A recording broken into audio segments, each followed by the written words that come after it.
ಯಲ್ಲಾಪುರದಲ್ಲಿ cinema ರೀತಿಯಲ್ಲಿ ನಡೆದ ದರೋಡೆ ಪ್ರಕರಣಕ್ಕೆ ಸಂಬಂಧಿಸಿದಂತೆ 5 ಆರೋಪಿಗಳನ್ನು ಯಲ್ಲಾಪುರ ಪೊಲೀಸರು ಬಂಧಿಸಿ ನ್ಯಾಯಾಲಯಕ್ಕೆ ಹಾಜರುಪಡಿಸಿದ್ದಾರೆ. ಯಲ್ಲಾಪುರ ತಾಲೂಕಿನ ಹಲ್ಸಸ್ಕಂಡ ಕ್ರಾಸ್ ಬಳಿ ನಡೆದ ದರೋಡೆ ಪ್ರಕರಣಕ್ಕೆ ಸಂಬಂಧಿಸಿದಂತೆ ಯಲ್ಲಾಪುರ ಪೊಲೀಸರು 5 ಆರೋಪಿಗಳನ್ನು ಬಂಧಿಸಿದ್ದಾರೆ.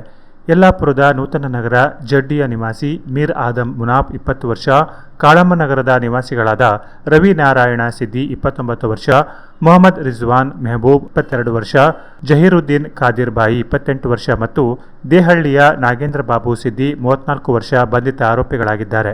ಈ 5 ಆರೋಪಿಗಳು ಸೇರಿ ಬನವಾಸಿ ರಸ್ತೆಯ ನಿವಾಸಿ ಅಖ್ತರ್ ಸಲೀಂ ಗಂಗೊಳ್ಳಿ ಎಂಬುವರ ಬೈಕ್ ಮತ್ತು 50,000 ರೂಪಾಯಿ ನಗದನ್ನು ದರೋಡೆ ಮಾಡಿದ್ದರು.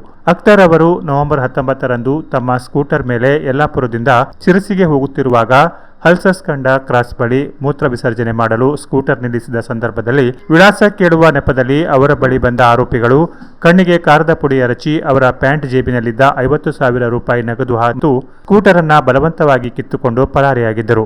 ಈ ಸಂಬಂಧ ದರೋಡೆ ಪ್ರಕರಣ ದಾಖಲಿಸಿಕೊಂಡ ಯಲ್ಲಾಪುರ ಪೊಲೀಸರು ತನಿಖೆ ಕೈಗೊಂಡು ದರೋಡೆ ಮಾಡಿದ 5 ಆರೋಪಿಗಳನ್ನು ಬಂಧಿಸಿ ವಿಚಾರಣೆ ನಡೆಸಿದಾಗ ದರೋಡೆ ಮಾಡಿರುವುದನ್ನು ಆರೋಪಿಗಳು ಒಪ್ಪಿಕೊಂಡಿದ್ದಾರೆಂದು ಪೊಲೀಸರು ತಿಳಿಸಿದ್ದಾರೆ. ಆರೋಪಿಗಳಿಂದ 25,000 ರೂಪಾಯಿ ನಗದು, ಕಳವು ಮಾಡಿದ ಸ್ಕೂಟರ್ ಜೊತೆಗೆ ದರೋಡೆ ಕೃತ್ಯಕ್ಕೆ ಬಳಸಿದ ಸ್ಕೂಟರ್ ಮತ್ತು ಮೊಬೈಲ್ಗಳನ್ನು ಜಪ್ತುಪಡಿಸಿಕೊಂಡ ಪೊಲೀಸರು ಆರೋಪಿತರನ್ನು ನ್ಯಾಯಾಲಯಕ್ಕೆ ಹಾಜರುಪಡಿಸಿದ್ದಾರೆ. ಕೋರ್ಟ್ ಆರೋಪಿತರಿಗೆ ನ್ಯಾಯಾಂಗ ಬಂಧನ ವಿಧಿಸಿದೆ.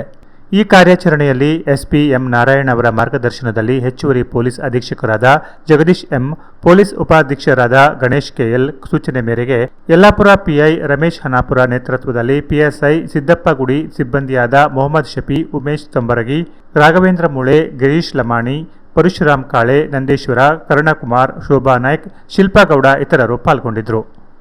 Canara plus news, Yellapur.